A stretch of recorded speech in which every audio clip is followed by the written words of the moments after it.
नमस्कार मित्रांनो, स्वागत आहे आपले YBD अकॅडमी यूट्यूब चॅनलवरती. मित्रांनो, जालना पोलीस पाटील पदभरती 2025 साठी अतिशय महत्त्वाच्या आपण संभाव्य प्रश्नपत्रिका तयार केलेल्या आहेत. तर त्यातील पहिली संभाव्य प्रश्नपत्रिका विद्यार्थ्यांना 8 ऑक्टोबर 2025 रोजी WhatsApp ग्रुपवरती आपण सोडवण्यासाठी दिली होती. तर या प्रश्नपत्रिकेचं संपूर्ण स्पष्टीकरण आजच्या या व्हिडिओच्या माध्यमाने आपण जाणून घेणार आहोत. तर त्यासाठी नक्कीच या व्हिडिओला पूर्ण बघा.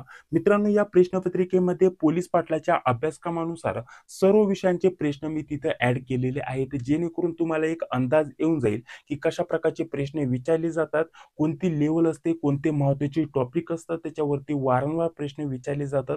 हे सर्व समजून घेण्यासाठी किंवा रिव्हिजन करण्यासाठी यातील देखील काही प्रश्न रिपीट होऊ शकतात, त्या उद्देशाने आपण या संभाव्य प्रश्नपत्रिका तयार केलेल्या आहेत. मित्रांनो, या स्पेशल जालना पोलीस पाटील पदभरतीसाठी अतिशय महत्त्वाच्या असणार आहेत.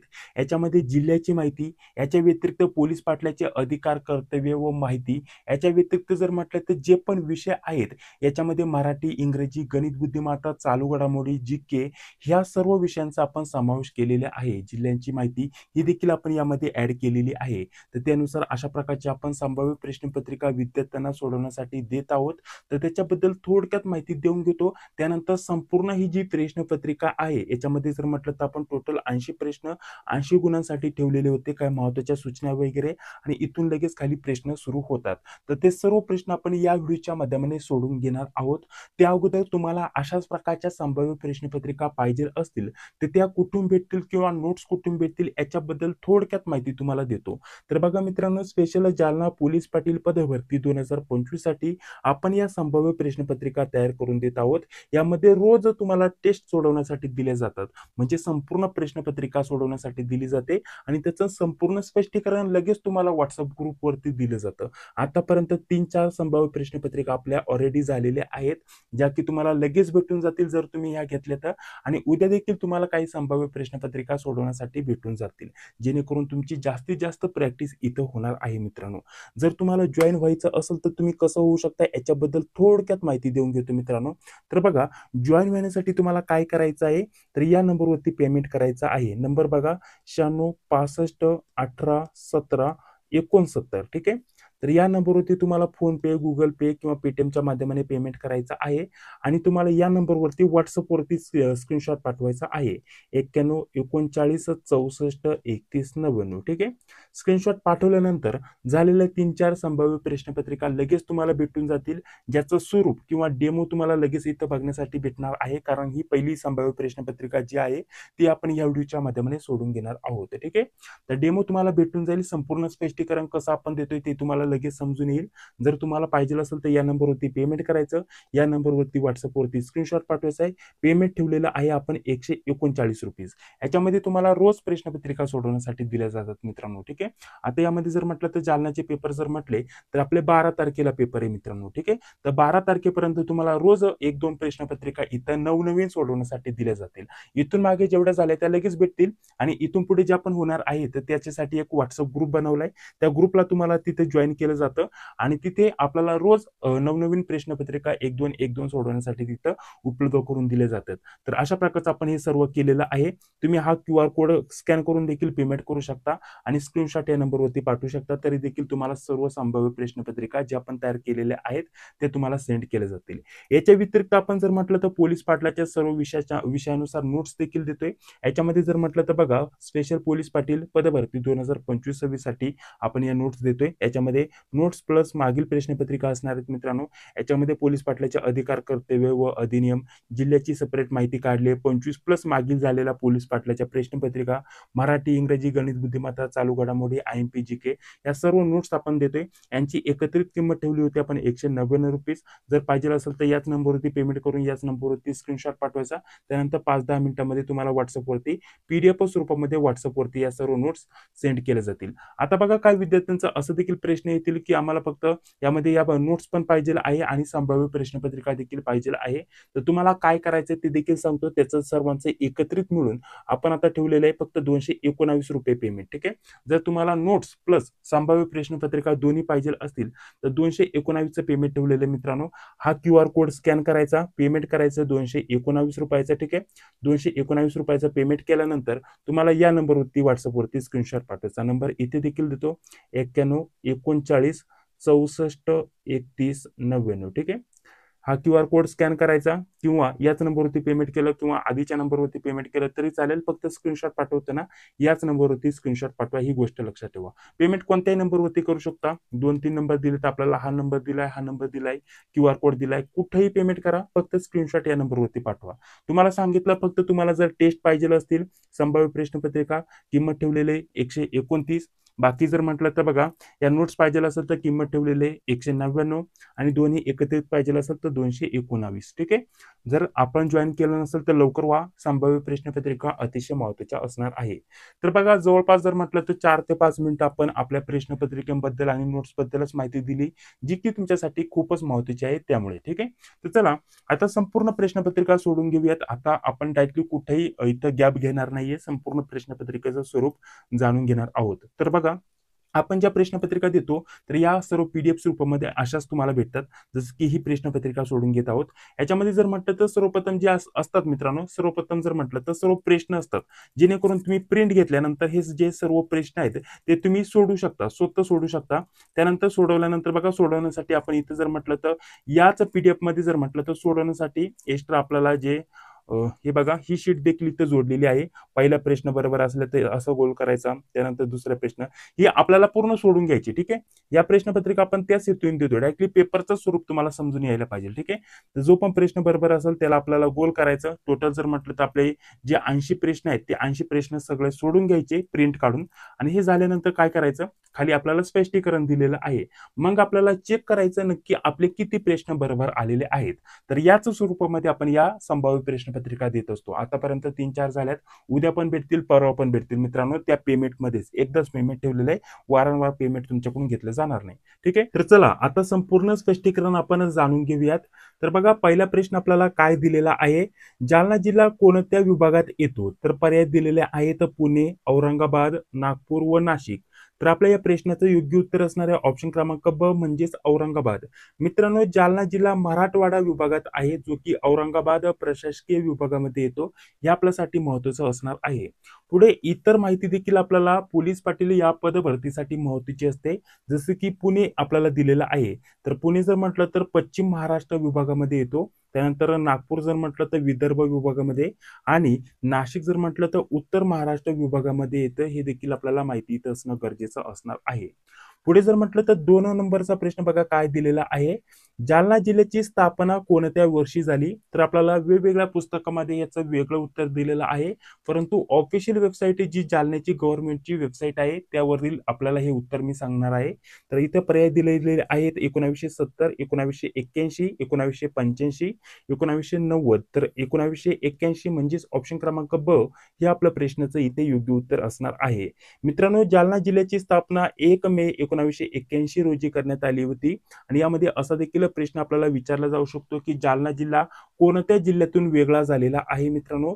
तर आपल्या प्रश्नाचं तेव्हा उत्तर असणार आहे औरंगाबाद. औरंगाबाद या जिल्ह्यातून जालना 1 मे 1981 रोजी एक सेपरेट वेगळा जिल्हा तयार करण्यात आला होता मित्रांनो. ही माहिती आपल्यासाठी महत्त्वाची असणार आहे. पुढे इतर पर्याय जर म्हटलं तर बघा, आपल्याला इतर पर्यायाविषयी देखील माहिती दिलेली आहे. परंतु आपल्याकडे आता अतिशय कमी वेळ आहे. त्याच्यानुसार जर म्हटलं तर जी पण महत्त्वाची माहिती असतील किंवा टोटल जर म्हटलं तर 80 प्रश्न आपण या व्हिडिओच्या माध्यमाने बघणार आहोत. ते प्रश्न, उत्तर आणि काही महत्त्वाची माहिती आपण या व्हिडिओच्या माध्यमाने आपण जाणून घेणार आहोत. तर तसं हे जे PDF आहे आपण आपल्या WhatsApp ग्रुपवरती दिलेला आहे. पुन्हा एकदा अपलोड करणार आहे. तर त्यासाठी ग्रुपची लिंक डिस्क्रिप्शन बॉक्समध्ये टाकून देतोय. तर WhatsApp ग्रुपला जॉईन व्हायला विसरू नका. तर बघा, पुढील आपल्याला प्रश्न दिला होता, जालना जिल्ह्यातील मुख्य नदी कोणती? तर आपल्याला पर्याय दिले होते गोदावरी, पूर्णा, तापी आणि भीमा. इथं तापी आहे मित्रांनो, थोडंफार टायपिंग मिस्टेक होऊ शकते, काय अडचण नाही. ठीक आहे. कोणतेही वेगवेगळे पर्याय थोडेफार टायपिंग मिस्टेक होऊ शकते, तर व्यवस्थित समजून घ्या. तर आपल्या या प्रश्नाचं योग्य उत्तर असणार आहे ऑप्शन क्रमांक अ म्हणजेच गोदावरी. मित्रांनो, यामध्ये जर म्हटलं तर आपल्याला आता जालना जिल्ह्यामध्ये जरी विचार केला तर गोदावरीच्याच वेगवेगळ्या उपनद्या आहेत मित्रांनो, त्यांची नावं देखील दिलेली आहेत. आणि महत्वाची जर म्हटलं तर आपल्याला यामध्ये बघा, आता पूर्णा व गोदावरी या जालना जिल्ह्यातील महत्वाच्या नद्या आहेत. परंतु सर्वात महत्वाची कोणती आहे? गोदावरी. ठीक आहे. 2 नंबरला आपण म्हणू शकता पूर्णा, परंतु पूर्णा ही गोदावरीचीच उपनदी आहे, हे देखील आपल्याला माहिती इथं असणं गरजेचं असणार आहे. त्यामुळे गोदावरी ह्या प्रश्नाचं आपलं इथे योग्य उत्तर असणार आहे. तर त्यानुसार आपल्याला बाकीचीही जर म्हटलं तर बाकीच्या नद्यांची इथं माहिती दिलेली आहे. ठीक आहे, जी की आपण ऑलरेडी पीडीएफ मध्ये उपलब्ध करून दिलेली आहे. पुढे बघा, आपल्याला हे जिल्ह्याच्या माहितीचे स्वरूपात आपण 8 ते 10 प्रश्न ऍड केलेले आहेत. संपूर्ण पोलीस पाटलाचे जे प्रश्नपत्रिकेचं स्वरूप असतं त्याच्यानुसारच ही प्रश्नपत्रिका आपण तयार केलेली आहे. जालना जिल्ह्याचे प्रसिद्ध हनुमान मंदिर कोठे आहे? तर याच्यासाठी आपल्याला घनसावंगी दिले, अंबड, जालना शहर आणि बदनापूर दिलेला आहे. तर आपल्याला सांगतील ऑप्शन क्रमांक क म्हणजेच जालना शहर. ठीक आहे, या ठिकाणी अंकुश हनुमान मंदिर प्रसिद्ध आहे मित्रांनो. तर त्याच्यावरती इथे प्रश्न घेतलेला होता. या टाईपचे तुम्हाला जिल्ह्याच्या माहितीवरती प्रश्न विचारले जातात. पुढे बघा, 5 नंबरचा प्रश्न दिलाय, जालना जिल्ह्यातील प्रमुख उद्योग कोणता? महत्वाचा प्रश्न आहे. साखर दिलंय, स्टील दिलंय, त्यानंतर सोयाबीन तेल किंवा हायब्रिड बीज दिलंय आणि कापड दिलंय. ठीक आहे, तर आपला ऑप्शन क्रमांक क म्हणजेच सोयाबीन तेल किंवा हायब्रिड बीज हे आपल्याला प्रमुख उद्योग सांगता येतील मित्रांनो. जालना जिल्ह्यामध्ये जर म्हटलं तर तेल नगरी म्हणून प्रसिद्ध आहे यामध्ये. आणि यामध्ये जर म्हटलं तर अनेक तेल गिरण्या आहेत जालना शहरामध्ये किंवा जालन्यामध्ये. संपूर्ण हायब्रिड बीज साठी आपण प्रसिद्ध आहे किंवा सांगता येईल आपल्याला तेलासाठी किंवा सोयाबीन तेलासाठीच प्रसिद्ध आहे हे आपल्याला सांगता येईल मित्रांनो. तर त्याच्या संदर्भात इथं माहिती दिलेली आहे. साखर याच्यासाठी जर म्हटलं तर कोल्हापूर, अहमदनगर जिल्हा प्रसिद्ध आहे. पुढे जर म्हटलं तर स्टील याच्यासाठी, त्याच्यासोबत कापड उद्योगासाठी, याच्याबद्दल देखील माहिती मी इथं ऍड केलेली आहे. तर चला पुढील बघा, आपल्याला 6 नंबरचा प्रश्न काय दिलाय, जालना जिल्ह्यातील प्रमुख धान्य पीक कोणतं? तर याच्यासाठी गहू दिलाय, तांदूळ, ज्वारी आणि मका. तर ज्वारी हा आपल्या प्रश्नाचं इथे योग्य उत्तर असणार आहे मित्रांनो. पिकांविषयी देखील आपण जालनाचं जे आपल्या नोट्समध्ये पीडीएफ आहे त्याच्यामध्ये डिटेलमध्ये माहिती दिलेली आहे. तर बाकीची तर इथं माहिती दिलेली आहे. पुढे 7 नंबरचा प्रश्न, जालना जिल्ह्यातील प्रसिद्ध जलाशय कोणता आहे मित्रांनो? तर आपलं ऑप्शन क्रमांक 1 हे प्रश्नाचं इथे योग्य उत्तर असणार आहे. बाकीचे जे जलाशय आहेत ते कोणत्या जिल्ह्यात आहेत? जसं की इथं दुधना धरण दिलेलं आहे, तर ते परभणी सांगता येईल. त्यानंतर हे बुलढाणा जिल्ह्यात आहे. बाकीची इतर देखील माहिती दिलेली आहे. पुढे जर म्हटलं तर जालना जिल्ह्यातील प्रसिद्ध किल्ला कोणता आहे मित्रांनो, असं विचारलेलं आहे. तर हे बहुतेक जर म्हटलं तर सर्व आपल्याला इथे जालना जिल्ह्यातील महत्वाचे किल्ले दिलेले आहेत. तर त्यातील रोहिलागड. ठीक आहे, रोहिलागड हा जालन्यातील महत्वाचा प्रसिद्ध किल्ला आहे मित्रांनो. बाकीचं जे आपल्याला सांगतील, ठीक आहे, बाकीचेही सांगतील, परंतु महत्वाचं काय असणार आहे? रोहिलागड. ठीक आहे, तर चला पुढील जर म्हटलं तर बाकीची माहिती दिली तो कोणत्या तालुक्यामध्ये आहे मित्रांनो? अंबड तालुक्यात. तर त्याच्याबद्दल इथं माहिती दिली आहे आणि बाकीच्या किल्ल्यांची इथे थोडीफार माहिती दिली आहे. इथं राजुरा किल्ला जर म्हटलं तर किंवा राजूर किल्ला जर म्हटलं तर तो देखील जालन्यातीलच किल्ला आहे. तर तो दुसऱ्या नंबरचा महत्वाचा प्रसिद्ध किल्ला आहे असं म्हणता येईल. देवगड जर म्हटलं तर सिंधुदुर्ग जिल्ह्यात आहे आणि तोरणा किल्ला जर म्हटलं तर पुणे जिल्ह्यात आहे. हे देखील आपल्यासाठी महत्वाचं असणार आहे. बघा पुढील आपल्याला काय प्रश्न दिलेला आहे, भारतातील सर्वात मोठं राज्य कोणतं आहे क्षेत्रफळानुसार ते आपल्याला विचारलेलं आहे. तर बघा मित्रांनो, इथून मागे जे 8 प्रश्न बघितले ते मित्रांनो जिल्ह्याच्या माहितीवरती आपण बघितले आणि प्रत्येक संभाव्य प्रश्नपत्रिकेमध्ये अशाच प्रकारचे जिल्ह्याचे स्पेशल आपण प्रश्न काढलेले आहेत मित्रांनो. संपूर्ण जो अभ्यासक्रम आहे त्याच्यानुसार आपण प्रश्नपत्रिका तयार केलेली आहे. सर्व इतर विषयांचा आपण यामध्ये समावेश केलेला आहे, ज्याच्यावरती तुम्हाला प्रश्न विचारले जातात, जेणेकरून तुमचा स्कोर किती येतोय, अभ्यास किती झालेला आहे, हे सर्व काही तुम्हाला या प्रश्नपत्रिकेच्या माध्यमाने समजून येणार आहे. तर बघा, पर्याय दिलेले आहेत महाराष्ट्र, मध्य प्रदेश, राजस्थान आणि उत्तर प्रदेश. तर आपल्या या प्रश्नाचं योग्य उत्तर असणार आहे ऑप्शन क्रमांक क म्हणजेच ऑप्शन क्रमांक क म्हणजे राजस्थान. मित्रांनो, क्षेत्रफळानुसार जर म्हटलं तर भारतातील सर्वात मोठं राज्य राजस्थान आहे. त्यानंतर 2 नंबरला जर म्हटलं तर आपल्याला सांगता येईल मध्य प्रदेश आणि 3 नंबर जर म्हटलं तर आपला महाराष्ट्राचा लागतो मित्रांनो. तर अशा प्रकारचा हा क्रम आहे मित्रांनो. क्षेत्रफळ जर म्हटलं तर राजस्थानचं किती आहे त्याच्याबद्दल माहिती दिली आहे. भारताचं जर म्हटलं तर टोटल जर म्हटलं तर 10.4% एवढा भाग नुसतं राजस्थान याच राज्याने इथं व्यापलेला आहे असं सांगता येईल मित्रांनो. इतर जर म्हटलं तर महाराष्ट्राचा 3रा क्रमांक लागतो सांगितल्याप्रमाणे, मध्य प्रदेशचा जर म्हटलं तर 2रा क्रमांक लागतो मित्रांनो. ठीक आहे, तर हे देखील आपल्यासाठी महत्वाचं असणार आहे मित्रांनो. याच्यावरती वारंवार प्रश्न विचारले जातात. पुढे बघा आपल्याला काय दिलेलं आहे, पृथ्वीला स्वतःभोवती एक फेरी पूर्ण करण्यासाठी किती वेळ लागतो मित्रांनो? 24 तास दिले, 12 तास दिले, 30 तास आणि 36 तास. तर 24 तास लागतात मित्रांनो पृथ्वीला स्वतःभोवती एक फेरी पूर्ण करण्यासाठी. ठीक आहे, तर अशा प्रकारचा आणि त्यामध्येच आपला दिवस व रात्र यांचा समावेश असतो, हे आपल्याला माहितीच आहे. ठीक आहे, पुढे जर म्हटलं तर 12 तास अर्धा दिवस आहे आणि बाकीचे चुकीचे आपल्याला पर्याय आहेत असं सांगता येईल. पुढे जर म्हटलं तर 11 नंबरचा प्रश्न दिला होता भारताचा. बघा आता इथं महत्वाचा प्रश्न मित्रांनो, भारताचा मोसमी पाऊस कोणत्या दिशेने येतो? तर बघा याच्यासाठी आपल्याला वेगवेगळे पर्याय दिलेले आहेत, ईशान्य, आग्नेय, नैऋत्य आणि वायव्य. ठीक आहे, तर आपल्या या प्रश्नाचं योग्य उत्तर असणार आहे नैऋत्य, म्हणजेच ऑप्शन क्रमांक क हे आपल्या प्रश्नाचं इथे योग्य उत्तर असणार आहे मित्रांनो. ठीक आहे, भारतामध्ये जर म्हटलं तर मुख्य पावसाळा जर म्हटलं तर नैऋत्य मोसमी वाऱ्यांमुळे होते, ही आपल्यासाठी महत्वाची बाब असणार आहे मित्रांनो. यामध्ये जर म्हटलं तर ईशान्येकडून जर म्हटलं तर हिवाळी मोसमी वारे येते, मोसमाचे वारे येतात मित्रांनो. ठीक आहे, आणि बाकी जर म्हटलं तर या चुकीच्या दिशा आहेत याच्या संदर्भात असं म्हणायला हरकत नाही. पुढे बघा आपल्याला 12 नंबरचा प्रश्न काय दिलेला आहे, गंगा नदीचा उगम कोठे झालेला आहे मित्रांनो? अशा प्रकारचा प्रश्न इथे विचारलाय. ठीक आहे, गंगा नदीचा उगम कोठे आहे? तर यामध्ये वेगवेगळे ठिकाण दिलेले आहेत, तर यातील ऑप्शन ब म्हणजेच गंगोत्री हे आपल्या प्रश्नाचं इथे योग्य उत्तर असणार आहे मित्रांनो. आणि हे कुठे मित्रांनो जर म्हटलं तर आपल्याला सांगता येईल उत्तराखंडमध्ये. ठीक आहे, तर ही बाकीची इतर माहिती झाली. बाकीचे हे जर म्हटलं तर बद्रीनाथ आणि केदारनाथ हे महत्वाचे भारतातील धार्मिक स्थळ आहेत मित्रांनो. बाकी जर म्हटलं तर याच्या संदर्भात माहिती दिलेली आहे. पुढे बघा 13 नंबरचा प्रश्न काय दिलेला आहे, कोकण किनाऱ्यावरील सर्वात मोठे बंदर कोणते? तर आपल्याला गोवा दिलंय, वेंगुर्ला, मुंबई, त्यानंतर आपल्याला जामनगर. तर मुंबई हे आपल्या प्रश्नाचं इथे योग्य उत्तर असणार आहे मित्रांनो. मुंबई शहर किंवा मुंबई बंदर हे भारतातील सर्वात मोठे नैसर्गिक बंदर नावाने देखील ओळखलं जातं मित्रांनो. आणि हे जर म्हटलं तर कोकण किनाऱ्यावरील सर्वात मोठे बंदर आहे असं देखील आपल्याला सांगता येईल. बाकी जर म्हटलं तर आपल्याला रत्नागिरी, वेंगुर्ला ही लहान किनारी बंदर आहेत असं सांगता येईल. आणि जामनगर जर म्हटलं तर बघा जामनगरचं देखील नाव आलेलं आहे, तर हे गुजरात मधील बंदर आहे, याच्यावरती देखील प्रश्न विचारला जाऊ शकतो. तर चला पुढील 14 नंबरचा प्रश्न बघा आपल्याला काय दिलेला आहे, सह्याद्री पर्वतरांग महाराष्ट्राच्या कोणत्या भागात आहे? अशा प्रकारचा प्रश्न विचारला होता. तर आपल्याला पश्चिम दिलंय, उत्तर, दक्षिण, त्यानंतर मध्य. तर पश्चिमी आपल्या प्रश्नाचं इथे योग्य उत्तर असणार आहे मित्रांनो. सह्याद्री पर्वतरांग म्हणजेच पश्चिम घाट महाराष्ट्राच्या पश्चिम कडेला आहे असं आपल्याला सांगता येईल मित्रांनो. यामध्ये सह्याद्री पर्वतरांग याला दुसऱ्या कोणत्या नावाने ओळखलं जातं तर पश्चिम घाट, याच्यावरती वारंवार प्रश्न विचारले जातात मित्रांनो. ठीक आहे, तर हे सर्व जे पॉइंट आहेत, महत्वाचे जे प्रश्न आहेत तेच आपण यामध्ये ऍड करत असतो, ज्याच्यावरती प्रश्न विचारले जाऊ शकतात. पुढे आपल्याला 15 नंबरचा प्रश्न दिलेला आहे, भूजल म्हणजे काय? भूजल म्हणजे काय? समुद्राचे पाणी, नद्यांचे पाणी किंवा नदीतील पाणी आणि जमिनीखालील पाणी किंवा विहिरीतील पाणी. तर आपल्याला सांगता येईल जमिनीखालील पाणी, त्याला आपण म्हणतो भूजल. म्हणजेच ऑप्शन क्रमांक क हे प्रश्नाचं इथे योग्य उत्तर असणार आहे. समुद्राचं पाणी कसं असतं मित्रांनो? खारं असतं. नदीतील पाणी जर म्हटलं तर ते प्रवाही म्हणजेच वाहत्या स्वरूपामध्ये असतं. आणि विहिरीतील पाणी हे आपल्याला सांगते हे एक भूजलचंच रूप आहे. ठीक आहे, म्हणजेच भूजलचाच प्रकार आहे, रूप आहे असं आपल्याला सांगता येईल. महत्वाचं जमिनीखालील पाणी त्याला आपण म्हणतो भूजल. ठीक आहे, हे आपल्यासाठी महत्वाचं असणार आहे. इतर जर म्हटलं तर पुढील प्रश्न दिलेला आहे, भारतातील सर्वात लांब नदी कोणती? महत्वाचा आयएमपी प्रश्न असणार आहे मित्रांनो. भारतातील सर्वात लांब नदी गंगा दिले, ब्रह्मपुत्रा, गोदावरी, यमुना. तर आपलं या प्रश्नाचं योग्य उत्तर असणार आहे गंगा. ऑप्शन क्रमांक अ हे प्रश्नाचं इथे योग्य उत्तर असणार आहे. टोटल जर म्हटलं तर भारतातील एकूण लांबी किती आहे मित्रांनो? 2525 किलोमीटर. यामध्ये जर म्हटलं तर उगम कुठून पावते? गंगोत्री या ठिकाणी. हा देखील प्रश्न आपण बघितला. ठीक आहे, आणि बाकी जर म्हटलं तर कुठे जाऊन मिळते? बंगालच्या उपसागराला शेवटी जाऊन मिळते. इतर पर्याय दिलेले आहेत ब्रह्मपुत्रा. ठीक आहे, ही लांब आहे. ठीक आहे, लांब आहे, याच्यापेक्षा जास्त लांब आहे मित्रांनो, परंतु भारतामध्ये कमी लांबीची आहे मित्रांनो. भारतीमध्ये कमी लांबीचं अंतर आहे, त्याच्यामुळे आपल्याला डायरेक्टली ती नदी म्हणता येणार नाही, कारण इथं भारतातील म्हटलेलं आहे.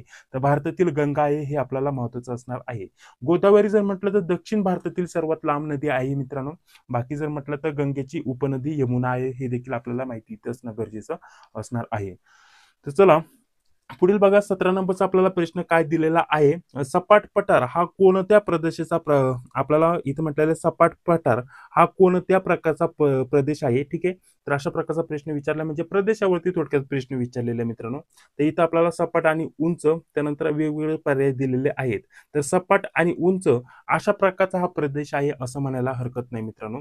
पठार म्हणजे उंच व तुलनेने सपाट भूभाग असं आपल्याला म्हणता येईल मित्रांनो. इतर याच्याबद्दल माहिती दिलेल्या पर्यायांबद्दल ती देखील तुम्ही जाणून घ्या. पुढे जर म्हटलं तर आपल्याला विचारलाय 18 नंबरचा प्रश्न, शिवाजी महाराजांचा राज्याभिषेक कोणत्या वर्षी झाला? तर पर्याय दिलेले आहेत 1672, 1674, 1675, 1670. तर 1674 म्हणजेच ऑप्शन क्रमांक ब हे आपल्या प्रश्नाचं इथे योग्य उत्तर असणार आहे. संपूर्ण दिनांक देखील आपल्याला महत्वाची असणार आहे मित्रांनो. 6 जून 1674 रोजी छत्रपती शिवाजी महाराजांचा राज्याभिषेक झाला. कुठं? रायगड गडावरती. हे देखील आपल्यासाठी महत्वाचं असणार आहे. याच्यावरती असा देखील प्रश्न विचारला जाऊ शकतो की छत्रपती शिवाजी महाराजांचा राज्याभिषेक कोणत्या गडावरती झाला? तर रायगड गडावरती झाला. हे आपल्यासाठी इथं महत्वाचं असणार आहे. पुढे चला, पुढील प्रश्न बघा आपल्याला काय दिलेला आहे. मराठ्यांची राजधानी रायगड किल्ला कोणी बांधला? अशा प्रकारचा प्रश्न विचारलेला आहे. तर आपल्याला पर्याय दिलेले आहेत. छत्रपती शिवाजी महाराज, शहाजी भोसले, संभाजी महाराज आणि राजाराम महाराज.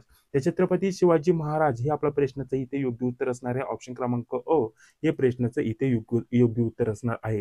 याच्यामध्ये जर म्हटलं तर 1664 या साली त्याच किल्ल्यावरती छत्रपती शिवाजी महाराजांचा राज्याभिषेक झाला. हे देखील इथं सांगितलेलं आहे. इतर पर्याय यांच्याबद्दल माहिती दिलेली आहे, जसे की शहाजी भोसले हे कोण होते मित्रांनो? छत्रपती शिवाजी महाराज यांचे वडील. बाकी जर म्हटलं तर हे पुत्र होते छत्रपती शिवाजी महाराज. जर म्हटलं तर आपल्याला सांगता येईल छत्रपती शिवाजी महाराज यांचे पुत्र कोण? आपल्याला सांगता येईल संभाजीराजे. ठीक आहे, तर त्याच्याबद्दल इथं माहिती दिलेली आहे. ठीक आहे, तर चला पुढील बघा आपल्याला 20 नंबरचा प्रश्न काय दिलेला आहे. महात्मा गांधी. ठीक आहे, आता महात्मा गांधी यांच्यावरती प्रश्न आलेला आहे. महात्मा गांधी यांचा जन्म कुठे झाला? आपल्याला वेगवेगळे पर्याय दिलेला आहे मित्रांनो. ठीक आहे, तर ऑप्शन क्रमांक ब हे आपल्या प्रश्नाचं इथे योग्य उत्तर असणार आहे. ठीक आहे, पोरबंदर. ऑप्शन क्रमांक ब हे आपल्या प्रश्नाचं इथे योग्य उत्तर होईल. यामध्ये जर म्हटलं तर आपल्याला दिनांक देखील माहिती इथे असणं गरजेचं असणार आहे. 2 ऑक्टोबर 1869 रोजी गुजरात मधील पोरबंदर येथे आपल्याला सांगतील महात्मा गांधी यांचा जन्म झाला. इतर पर्याय जर म्हटलं तर आपल्याला इथे हे पर्याय दिलेले आहेत. तर इथे गांधीजींचे आश्रमस्थळ आहेत मित्रांनो, हे सांगता येईल. दिल्ली जर म्हटलं तर भारताची राजधानी आहे, हे देखील आपल्याला सांगता येईल. इथे दिल्ली नव्हे तर नवी दिल्ली आपल्याला इथे आता म्हणता येईल. ठीक आहे, तर बघा पुढील आपल्याला 21 नंबरचा प्रश्न दिलाय. स्वराज्य स्थापनेसाठी शिवरायांनी कोणता सर्वप्रथम किल्ला जिंकला? तर याच्यासाठी पर्याय दिलेले आहेत. रायगड, तोरणा, जंजिरा, प्रतापगड. तर तोरणा ऑप्शन क्रमांक ब हे आपल्या प्रश्नाचं इथे योग्य उत्तर असणार आहे. याच्याबद्दल अजून काय महत्वाची माहिती दिलेली आहे. बाकीचे जे किल्ले दिलेले आहेत त्यांच्याबद्दल देखील काय महत्वाची आयएमपी माहिती इथे ऍड केलेली आहे.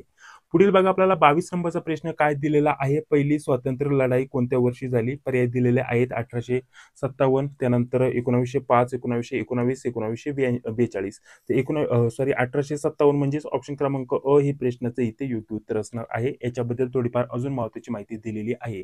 1905 साली जर म्हटलं तर आपल्याला बंगालची फाळणी झाली असं सांगता येईल. पुढे जर म्हटलं तर 1919. ठीक आहे, या वर्षी जर म्हटलं तर जालियन बाग हत्याकांड झाला मित्रांनो. याच्यावरती देखील वारंवार प्रश्न विचारला जातो की कोणत्या वर्षी झाला. पुढे जर म्हटलं तर 1942 या वर्षी भारत छोडो हे आंदोलन झालं मित्रांनो. ठीक आहे, तर याच्या संदर्भात देखील तुम्हाला प्रश्न विचारले जातात, वर्ष वारंवार विचारले जातात. पुढे जर म्हटलं तर पुढे बघा आपल्याला काय म्हटलेलं आहे. भारताचे राष्ट्रगीत कोणते आहे? तर आपल्याला पर्याय दिलेले आहेत. वंदे मातरम, जनगण मन, सारे जहाच्या आणि जय हिंद. तर जनगण मन म्हणजेच ऑप्शन क्रमांक ब हे प्रश्नाचं इथे योग्य उत्तर असणार आहे मित्रांनो. हे सर्व जे आपल्याला पर्याय दिलेले आहेत ते सर्व महत्वाचे आयएमपी असणार आहेत. याच्यामध्ये जर म्हटलं तर जनगण मन हे राष्ट्रगीत कोणी लिहिले मित्रांनो? याच्यावरती वारंवार प्रश्न विचारला जातो. तर आपल्याला सांगता येईल रवींद्रनाथ टागोर. याच्या व्यतिरिक्त जर म्हटलं त्याला मान्यता कधी भेटली, कधी आपल्याला ते स्वीकारलं गेलं, तर ते देखील आपल्याला दिनांक अधिकृतपणे कधी हे स्वीकारलं गेलं राष्ट्रगीत म्हणून, तर आपल्याला सांगता येईल 24 जानेवारी 1950 रोजी. बाकी जर म्हटलं तर वंदे मातरम, सारे जहाच्या आणि जय हिंद. आता हे जे पुस्तक किंवा लेखक किंवा याच्याबद्दल तुम्हाला वारंवार माहिती विचारली जाते, जसं की वंदे मातरम. ठीक आहे, वंदे मातरम हे कोणी लिहिले मित्रांनो? हे राष्ट्रीय गीत. तर आपल्याला त्यांचं नाव माहिती इथं असणं गरजेचं असणार आहे. सारे जहाच्या हे गीत कोणी लिहिलं? याच्यावरती देखील तुम्हाला प्रश्न विचारला जातो. ठीक आहे, बाकी जर म्हटलं तर हे काही गीत वगैरे नाहीये. जय हिंद ही एक घोषवाक्य किंवा घोषणा आहे मित्रांनो. ती कोणी दिली? नेताजी सुभाषचंद्र बोस. याच्यावरती देखील वारंवार प्रश्न विचारले जातात. ठीक आहे, तर पुढे बघा आपल्याला 24 नंबरचा प्रश्न काय दिलेला आहे. भगतसिंग यांना फाशी कधी झाली मित्रांनो? महत्वाचा प्रश्न आहे. 1928, 1931, 1935 व 1940. तर 1931 म्हणजेच ऑप्शन क्रमांक ब हे प्रश्नाचं इथे योग्य उत्तर असणार आहे. तर यामध्ये जर म्हटलं तर तिन्ही महापुरुषांची इथं नावं एकत्रित दिलेली आहे मित्रांनो. पूर्ण तारीख जर विचारली तर 23 मार्च 1931 रोजी फाशी देण्यात आली यांना. तर असं आपल्याला सांगता येईल मित्रांनो.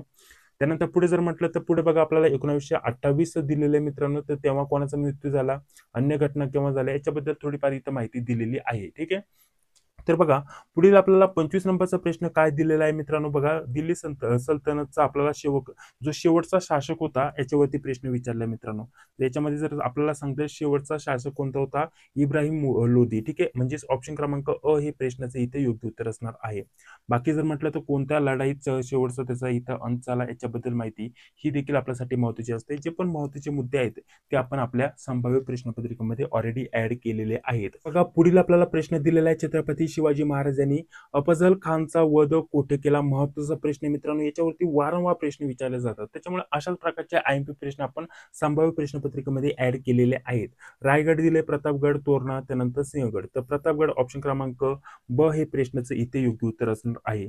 कधी हे साल देखील आपल्यासाठी महत्वाचं असणार आहे, बाकीची माहिती इथे ऍड केलेली आहे.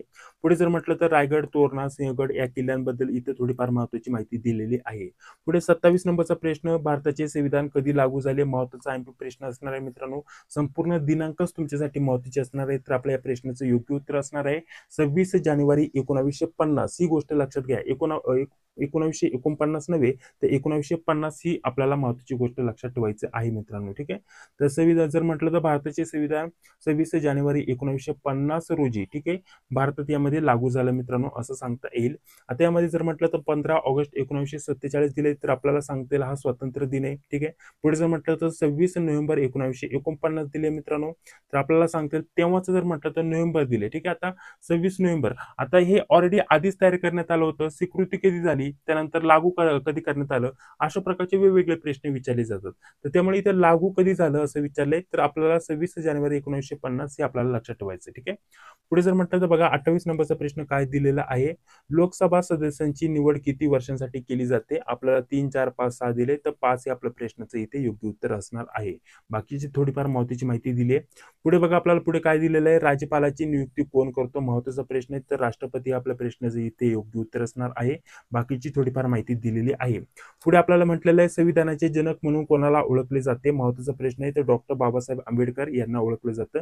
महत्वाचा प्रश्न मित्रांनो. आणि अजून याच्यावरती एक प्रश्न तयार होतो की मित्रांनो, संविधान मसुदा समितीचे अध्यक्ष कोण होते. मसुदा समितीचे, फक्त आपल्याला संविधान सभेचे असं नाही विचारलं. आता कधी कधी संविधान सभेचे अध्यक्ष विचारले जातात, तेव्हा आपल्या प्रश्नाचं उत्तर सांगता येईल डॉक्टर राजेंद्र प्रसाद. ठीक आहे, तेव्हा ही आपलं उत्तर असणार आहे. फक्त जर विचारलं संविधान सभेचे अध्यक्ष कोण, तर डॉक्टर राजेंद्र प्रसाद. आणि पुढे जर म्हटलं तर आपल्याला म्हटलं संविधान मसुदा समितीचे अध्यक्ष कोण, तर तेव्हा आपल्याला सांगता येईल डॉक्टर बाबासाहेब आंबेडकर. आणि त्याच सोबतच संविधानाचे जनक म्हणून जरी विचारलं तर आपल्या प्रश्नाचं तेच उत्तर असणार आहे डॉक्टर बाबासाहेब आंबेडकर. इथं काय कन्फ्युज होऊ नका, बाकीची थोडीफार माहिती दिलेली आहे. पुढे बघा 31 नंबरचा प्रश्न दिलेला आहे, ग्रामपंचायती आपल्याला मुख्य अधिकारी कोण. ठीक आहे, ग्रामपंचायतीमधील मुख्य अधिकारी कोण असतो, ग्रामसेवक असतो मित्रांनो. ऑप्शन क्रमांक ब हे आपल्या प्रश्नाचं इथे योग्य उत्तर असणार आहे. बाकीची थोडीफार महत्वाची माहिती दिलेली आहे. सरपंच हे हा कोण असतो, तलाठी. त्याचसोबत जर म्हटलं तर सचिव कोण असतो, याच्याबद्दल थोडीफार माहिती दिलेली आहे. त्यानंतर पुढे जर म्हटलं तर भारतात सर्वोच्च न्यायालय कुठे आहे, तर आपल्याला सांगता येईल दिल्ली मित्रांनो. इथे जर म्हटलं तर उच्च न्यायालय मित्रांनो मुंबई, कोलकाता या ठिकाणी, चेन्नई या ठिकाणी उच्च न्यायालय आहेत. सर्वोच्च न्यायालय कुठे आहे मित्रांनो, दिल्ली या ठिकाणी. पुढे बघा, पुढे आपल्याला काय म्हटलेलं आहे, भारतरत्न हा पुरस्कार कोण देतो. महत्वाचा प्रश्न आहे, तर राष्ट्रपती हे देतात मित्रांनो. यामध्ये वेगवेगळ्या कार्यामध्ये जे पण सर्वोच्च काम असतं त्याच्यासाठी सन्मान अंतर्गत हा भारतरत्न आपल्याला दिला जातो असं सांगता येईल मित्रांनो. ठीक आहे, तर चला पुढे जर म्हटलं तर पुढे काय महत्वाची माहिती दिलेली आहे. पुढील प्रश्न आपल्याला दिलाय, लोकशाही या शब्दाचा अर्थ काय मित्रांनो, तर लोकांचे शासन म्हणजेच लोकशाही असं म्हणता येईल मित्रांनो. ऑप्शन क्रमांक ब प्रश्नाचं इथे योग्य उत्तर असणार आहे.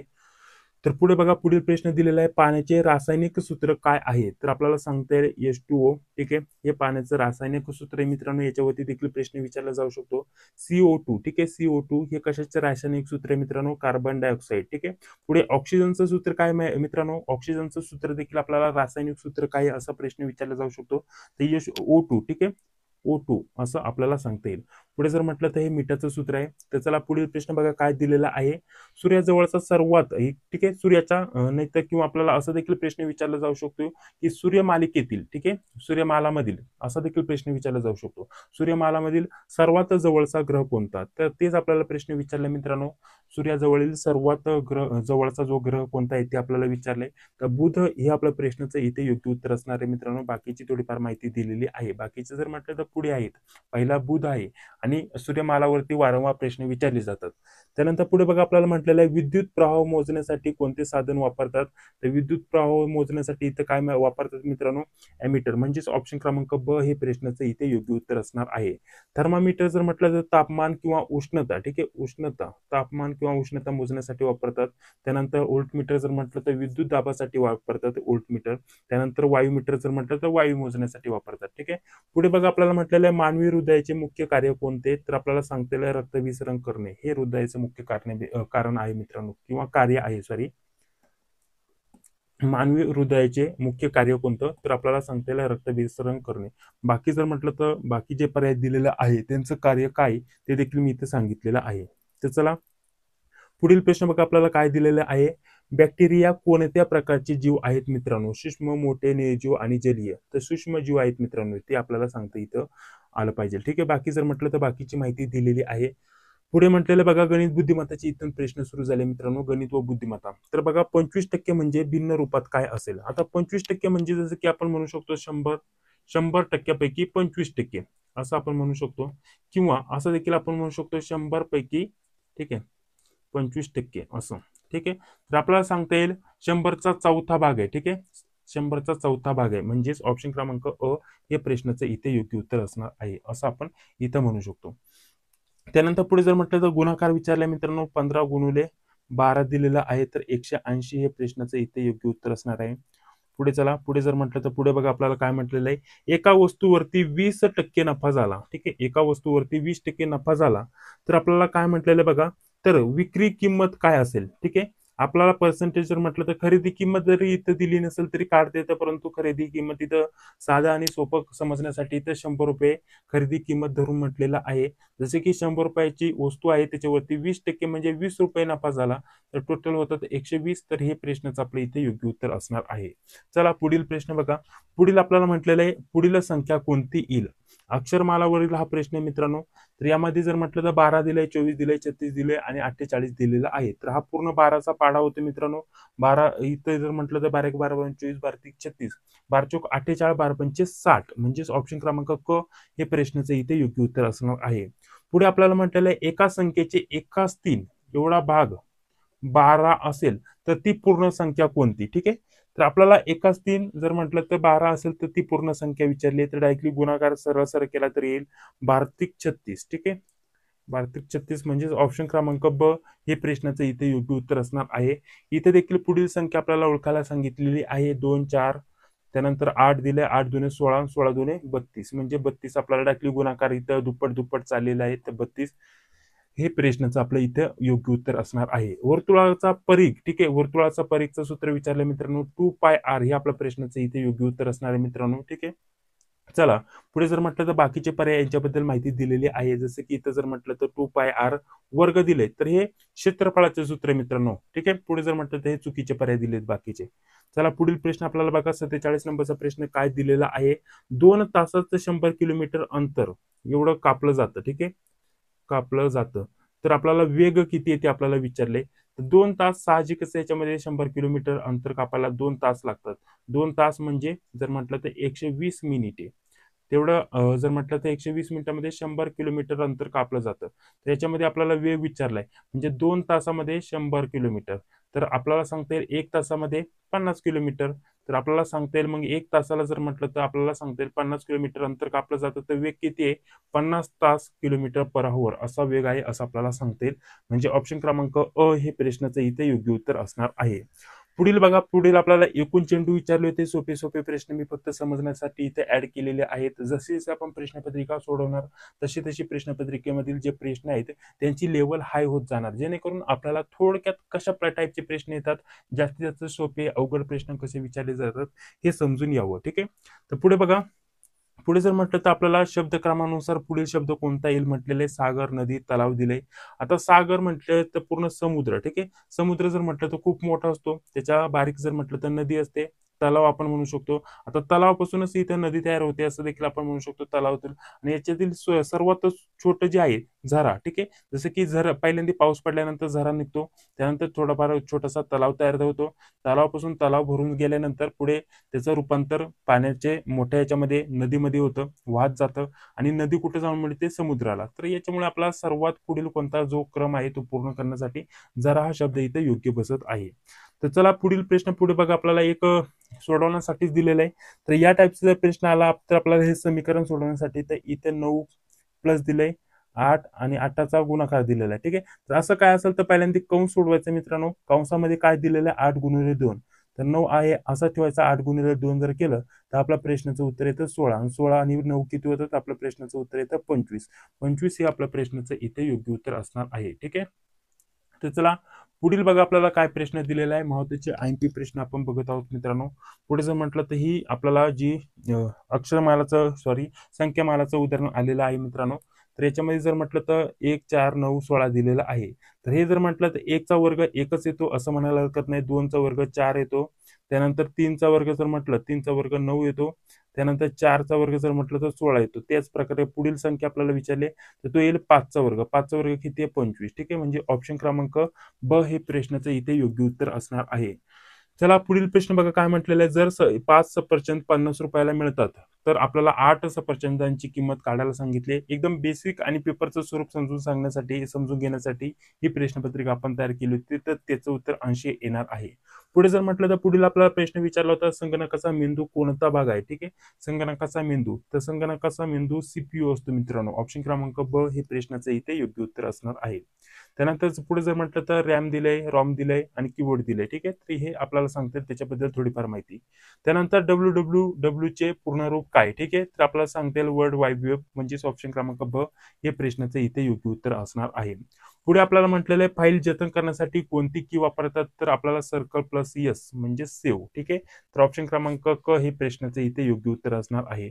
ओपन करण्यासाठी सर्कल प्लस ओ, आपल्याला प्रिंट करण्यासाठी सर्कल प्लस पी म्हणजे प्रिंट, आणि हे जर म्हटलं तर शोधण्यासाठी ठीक आहे आपल्याला सर्कल प्लस एफ हे शोधण्यासाठी, कोणत्या एखाद्या टेक्स्ट शोधण्यासाठी किंवा फाईल शोधण्यासाठी आपण हे वापरू शकतो. पुढे आपल्याला बघा मराठीवरील प्रश्न इथे सुरू झालेले आहेत मित्रांनो. तर यामध्ये पहिला प्रश्न दिलेला आहे मन पूर्ण करा थेंबे थेंबे, तर आपल्याला सांगता येईल थेंबे थेंबे तळे साचे. ऑप्शन क्रमांक अ हे प्रश्नाचं इथे योग्य उत्तर असणार आहे. पुढे आपल्याला एक वाक्य दिलंय सूर्य उगवला, हे वाक्य कोणतं आहे ते आपल्याला विचारायचं होतं, सांगायचं होतं मित्रांनो. तर सूर्य उगवला हे वाक्य कोणतं आहे, तर विधानवाचक वाक्य आहे मित्रांनो, विधार्थक आहे असं म्हणता येईल मित्रांनो. ठीक आहे, ऑप्शन क्रमांक ब हे प्रश्नाचं इथे योग्य उत्तर असणार आहे. पुढे बघा आपल्याला एक वाक्य दिलंय, तो धावतो आहे. ठीक आहे, धावतो आहे, तर या वाक्याचा आपल्याला काळ ओळखायला सांगितलं होता. तर हे वाक्य सध्या चालू आहे मित्रांनो, वर्तमान काळाचं वाक्य आहे. तर अपूर्ण वर्तमान काळात हे वाक्य आपण सांगू शकतो मित्रांनो, कारण सध्या ती क्रिया चालू आहे मित्रांनो वर्तमान काळामध्ये. ठीक आहे, बाकीचे चुकीचे पर्याय दिलेले आहेत. पुढे आपल्याला पाणी या शब्दाचा समानार्थी शब्द विचारला होता, तर जल, अग्नी, हवा, धूर दिले, तर जल हे आपल्या प्रश्नाचं इथे योग्य उत्तर असणार आहे. गोड या शब्दाचा आपल्याला विरुद्धार्थी शब्द कोणता विचारला होता मित्रांनो, तो गोड, कडू हे आपल्या प्रश्नाचं इथे योग्य उत्तर असणार आहे. तर चला पुढील पुढील आपल्याला 61 नंबरचा प्रश्न बघा काय दिलेला आहे. प्रसाद खातो या वाक्याचा कर्ता कोण, तर जो काम करत असतो, जो पण क्रिया करत असतो तो असतो कर्ता. तर कोण क्रिया करतोय, प्रसाद, म्हणजेच ऑप्शन क्रमांक अ हे प्रश्नाचं इथे योग्य उत्तर असणार आहे. खातोय हे झालं क्रियापद मित्रांनो, ही गोष्ट लक्षात घ्या. ठीक आहे, पुढे जर म्हटलं तर हे वाक्य पूर्ण विधान आहे असं देखील आपल्याला सांगता येईल. पुढे बघा योग्य शब्द ओळखा. आपल्याला योग्य शब्द ओळखायचा होता, तर योग्य आपल्याला स्पेलिंग ओळखायची होती. तर बघा हा योग्य शब्द आहे ऑप्शन क्रमांक ब. चला पुढील प्रश्न बघा, आपल्याला योग्य वाक्य ओळखायला सांगितलं होतं मित्रांनो. मी शाळेला जातो, मी शाळा जातो, मी जातो शाळेला, मी जाते शाळे जातो, अशा प्रकारचं. तर मी शाळेला जातो म्हणजेच ऑप्शन क्रमांक अ हे प्रश्नाचं इथे योग्य उत्तर असणार आहे. योग्य वाक्य रचना आपल्याला इथं ओळखायला सांगितली होती. बाकीचे आहे तर चुकीचे. इंग्लिश वरती जर म्हटलं तर वरती आपल्याला प्रश्न इथं आला होता मित्रांनो. ठीक आहे, तर आपल्याला जी गाळलेली जागा आहे तिथं कोणतं योग्य आपल्याला शब्द मांडता येतील ते सांगायचं होतं. तर ऑप्शन क्रमांक क हे इथे योग्य बसत आहे. बाकीची स्पष्टीकरण आपण दिलेलं आहे. पुढे जर म्हटलं तर ऑपोजिट वर्ड आपल्याला विचारलं होतं मित्रांनो, विरुद्धार्थाचा शब्द विचारला होता. तर इथं होनेस्ट याचा विरुद्धार्थाचा शब्द आपल्याला विचारला होता मित्रांनो. ठीक आहे, तर ते प्रश्नाचं ऑप्शन क्रमांक ब हे आपलं इथं योग्य उत्तर होतं. पुढे जर म्हटलं तर फिल इन द ब्लँक या टाईपचा प्रश्न होता. एक वाक्य दिलं होतं, तर तिथे आपल्याला गाळलेल्या जागी कोणता शब्द बसेल ते आपल्याला विचारलं होतं. तर आर हा शब्द बसेल मित्रांनो. पुढे बघा आपल्याला पुढे विचारलंय भारताचे सध्याचे पंतप्रधान. ठीक आहे, आपल्याला भारताचे सध्याचे पंतप्रधान कोण आहेत असं विचारलं होतं, तर या प्रश्नाचं योग्य उत्तर सर्वांनाच माहिती आहे, नरेंद्र मोदी. ऑप्शन क्रमांक अ हे प्रश्नाचं इथे योग्य उत्तर असणार आहे. कधीपासून विचारलं तर आता 2014 पासून तेच आहेत मित्रांनो. ठीक आहे. पुढे बघा, पुढे जर म्हटलं तर आपल्याला बघा इथं राज्यपाल कोण आहेत. आता 2025 चे महाराष्ट्राचे विचारले राज्यपाल कोण आहेत, महत्वाचा प्रश्न मित्रांनो. तर ऑप्शन क्रमांक अ, ऑप्शन क्रमांक पहिलेच हे प्रश्नाचं इथे योग्य उत्तर असणार आहे, आचार्य देवव्रत. ठीक आहे. ऑप्शन क्रमांक अ हे प्रश्नाचं इथे योग्य उत्तर असणार आहे. त्यानंतर पुढे बघा, चंद्रयान 3 हे जे यशस्वी उतरणुकीचे जे वर्ष होतं ते आपल्याला विचारलेलं आहे. चंद्रयान 3 जे यशस्वीरित्या जे आपलं मिशन पूर्ण झालं होतं ते ते कधी झालं, तर त्याच्यावरती प्रश्न आला होता. तर 2023 ला ते पूर्ण झालं होतं. त्याच्याबद्दल लँडरचं नाव कोणतं होतं याच्यावरती देखील प्रश्न विचारले जातात आणि त्याच्या संदर्भातची माहिती त्याच्यावरती प्रश्न विचारले जाऊ शकतात. पुढे आपल्याला बघा काय विचारलेलं आहे, भारतामध्ये आयुर्वेदिक दिवस किंवा आयुर्वेद दिवस कोणत्या महिन्यात साजरा होतो, महत्वाचा प्रश्न. तर सप्टेंबर महिन्यामध्ये. ऑप्शन क्रमांक क हे प्रश्नाचं आपलं योग्य उत्तर असणार आहे मित्रांनो. बाकी जर म्हटलं तर पुढे बघा, आपल्याला पुढील प्रश्न काय दिलेला आहे, आयसीसी चॅम्पियन ट्रॉफी 2025 कोणत्या देशात आयोजित केली जाणार आहे, महत्वाचा प्रश्न आहे. तर पाकिस्तान हे प्रश्नाचं इथे योग्य उत्तर असणार आहे मित्रांनो. पुढे आपल्याला म्हटलेलं आहे लोकसभा स्पीकर 2025 मध्ये कोण आहे, महत्वाचा प्रश्न आहे. लोकसभा स्पीकर 2025 मध्ये जर म्हटलं तर ओम बिर्ला आहे मित्रांनो. ठीक आहे. ऑप्शन क्रमांक अ हे प्रश्नाचं इथे योग्य उत्तर असणार आहे. पुढे राष्ट्रीय विज्ञान दिवस कधी साजरा केला जातो, तर 28 फेब्रुवारी हे आपल्या प्रश्नाचं इथे योग्य उत्तर असणार आहे. 15 ऑगस्टला स्वातंत्र्य दिन, 5 जूनला पर्यावरण दिन, 10 डिसेंबरला मानवाधिकार दिन साजरा केला जातो. पुढे आपल्याला आंतरराष्ट्रीय महिला दिन कधी असतो असं विचारलंय, तर आपल्याला 8 मार्च हे प्रश्नाचं इथे योग्य उत्तर सांगता येईल मित्रांनो. पुढे आपल्याला वृक्ष लागवड मोहीम कोणत्या महिन्यात राबवली जाते असं विचारलंय, तर जून जुलै ह्या प्रश्नाचं इथे आपलं इथे योग्य उत्तर असणार आहे.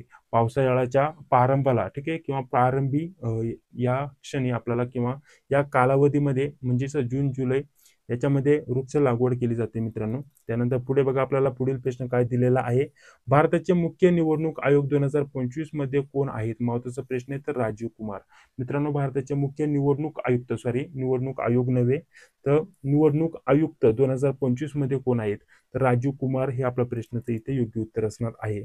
पुढे आपल्याला म्हटलेलं बघा, पोलीस पाटलाची नियुक्ती कोणाकडून केली जाते, महत्वाचा प्रश्न आहे. तर जिल्हाधिकारी हे आपल्या प्रश्नाचं इथे योग्य उत्तर असणार आहे. आता याच्यामध्ये काय आहे मित्रांनो, या प्रश्नाचं उत्तर प्रत्येक ठिकाणी वेगवेगळं दिलंय, त्याच्या मागचं कारण देखील सांगतो. आता हे बघा, पोलीस पाटलाची जर म्हटलं तर एखादा जिल्हा छोटा असेल तर ते त्या वेळेला काय केलं जातं की या जिल्ह्याचं एक पूर्ण जर म्हटलं तर एकच पदभरती झाली. समजा जाहिरात देखील एकच आली, उपविभागानुसार जाहिरात नाही आली, जसं की आता जालन्याचं उपविभागानुसार जाहिरात आलेली आहे, तर तुमचे उपविभागानुसार पेपर होणार मित्रांनो. आणि जी तुमची निवड होईल किंवा ज्या स्तरावरती होईल तर ती होईल उपविभागाच्या स्तरावरती. ठीक आहे. तर तेव्हा ही आपल्या प्रश्नाचं इथे योग्य उत्तर असणार आहे. आणि जिल्ह्यासाठी संपूर्ण एकच जाहिरात आली तर संपूर्ण जिल्ह्याचा अधिकार तर एकच असतो. उपविभागानुसार जरी आलं तर जिल्हाधिकारी हा एकच असतो, म्हणजे मूळ अधिकार आहे जिल्हाधिकारी यांना. ठीक आहे. तर जिल्हाधिकारी हे पर्यायामध्ये उत्तर असेल तर हे आपल्या प्रश्नाचं इथे योग्य उत्तर असणार आहे. किंवा हे नसून उपविभागीय अधिकारी असेल तर तेव्हा हे देखील आपल्या प्रश्नाचं इथे योग्य उत्तर असणार आहे. ठीक आहे. ही गोष्ट लक्षात घ्या मित्रांनो. बाकी जर म्हटलं तर ग्रामसेवक येणार नाही, तहसीलदार इथं हे उत्तर आलेलं आहे. तर तहसीलदारांच्या देखील अंडर हे पद असतं मित्रांनो. काही कारण असतं, एखाद्या गावामध्ये पोलीस पाटील नसेल तर तिथे 2-3 महिन्याच्या कालावधीसाठी देखील तहसीलदारांच्या म्हणजे तहसीलदारांच्या म्हणण्यानुसार तिथे एखाद्या उमेदवाराला तिथं नियुक्त केलं जाऊ शकतं, एवढा अधिकार तहसीलदारांना असतो. ठीक आहे. म्हणजे शक्यतो इथं तहसीलदार हे पर्याय नसणार आहे किंवा लगेच त्याचा विचार करायचा नाही. सर्वात महत्वाचं म्हणजे जिल्हाधिकारी, ते जर पर्यायामध्ये असेल तर ते निवडा, जर हे नसेल तर उपविभागीय अधिकारी हे महत्वाचं आपल्यासाठी तेव्हा इथं असणार आहे मित्रांनो. हे सर्व पर्याय एकत्रित नसणार आहे. ठीक आहे. सर्व पर्याय एकत्रित नसणार आहे, त्याच्यामुळे मुद्दाम सर्व पर्याय मी एकत्रित दिलेला आहेत. तर त्याच्यानुसार आपल्या प्रश्नाचं उत्तर तुम्हाला ठरवायचं आहे. पर्यायामध्ये काय दिलेलं आहे आपल्याला सांगितलं, सर्वात महत्वाचं जिल्हाधिकारी, त्यानंतर उपविभागीय अधिकारी. तर हे आपल्या प्रश्नाचं इथे योग्य उत्तर असणार आहे मित्रांनो. तर ह्या दोन्हीपैकी जे पण असेल ते तुम्ही तिथं सिलेक्ट करू शकता. त्यानंतर पुढे बघा, पुढे आपल्याला म्हटलेलं आहे पोलीस पाटलाचे मुख्य कार्य काय असते, तर इथे वेगवेगळे कार्य दिलेले आहेत. तर यातील मुख्य कार्य आपल्याला सांगतील कायदा सुव्यवस्था राखणे, हे आपल्या प्रश्नाचं इथे योग्य उत्तर असणार आहे. चला पुढील बघा, पुढील प्रश्न दिलेला आहे, पोलीस पाटील यांना कोणत्या खात्याचा कर्मचारी मानला जातो? महत्वाचा तर महसूल खात्याचा. ठीक आहे, हे आपल्या प्रश्नाचं इथे योग्य उत्तर असणार आहे. चला पुढील प्रश्न बघा काय दिलेला आहे, पोलीस पाटील हे कोणत्या दर्जाचे अधिकारी असतात? तर आपल्याला सांगता येईल आपल्याला अराजपत्रित. ठीक आहे, अराजपत्रित हा एक महत्वाचा आयएमपी प्रश्न इथं तयार झालेला आहे मित्रांनो. अराजपत्रित म्हणजेच ऑप्शन क्रमांक अ हे प्रश्नाचं इथे योग्य उत्तर असणार आहे. ठीक आहे, तर अशा प्रकारचे टोटल 80 प्रश्न आपण या एकाच व्हिडिओमध्ये बघितलेले आहे मित्रांनो. ठीक आहे, हा व्हिडिओ जर तुम्हाला आवडला असेल तर नक्कीच या व्हिडिओला एक लाईक करा आणि अशाच प्रकारच्या आपण बाकीच्या देखील प्रश्नपत्रिका तयार केलेल्या आहेत. जसं की ही 2 नंबरची संभाव्य प्रश्नपत्रिका आहे, तर त्यानंतर ही 3 नंबरची संभाव्य प्रश्नपत्रिका आहेत, ज्या की तुम्ही बघू शकता. या टाईपच्या आपण या संभाव्य प्रश्नपत्रिका तयार केलेल्या आहेत. बाकीच्या देखील आपल्याला मिळवण्यासाठी ग्रुपला तुम्हाला जॉईन केलं जातं. सर्वांना आपल्याला जॉईनसाठी या संभाव्य प्रश्नपत्रिका मिळवण्यासाठी 39चं पेमेंट ठेवलेलं आहे. जर तुम्हाला पाहिजे असेल तर 96 65 18 17 69 या नंबरवरती फोनपे, गुगल पे किंवा पेटीएमच्या माध्यमाने पेमेंट करायचं आहे आणि या नंबरवरती व्हॉट्सअपवरती स्क्रीनशॉट पाठवायचा आहे. 91 39 64 31 99. ऑलरेडी याच्याबद्दल तुम्हाला व्हिडिओच्या सुरू होतानाच माहिती दिलेली होती. तर चला, हा व्हिडिओ जर तुम्हाला आवडला असेल तर एक व्हिडिओला लाईक करा. चॅनलवरती पहिल्यांदा आला असेल तर चॅनलला देखील सबस्क्राईब करा. जी बेल येते तिलाही क्लिक करा. भेटूया आता पुढील व्हिडिओमध्ये. जय हिंद, जय महाराष्ट्र.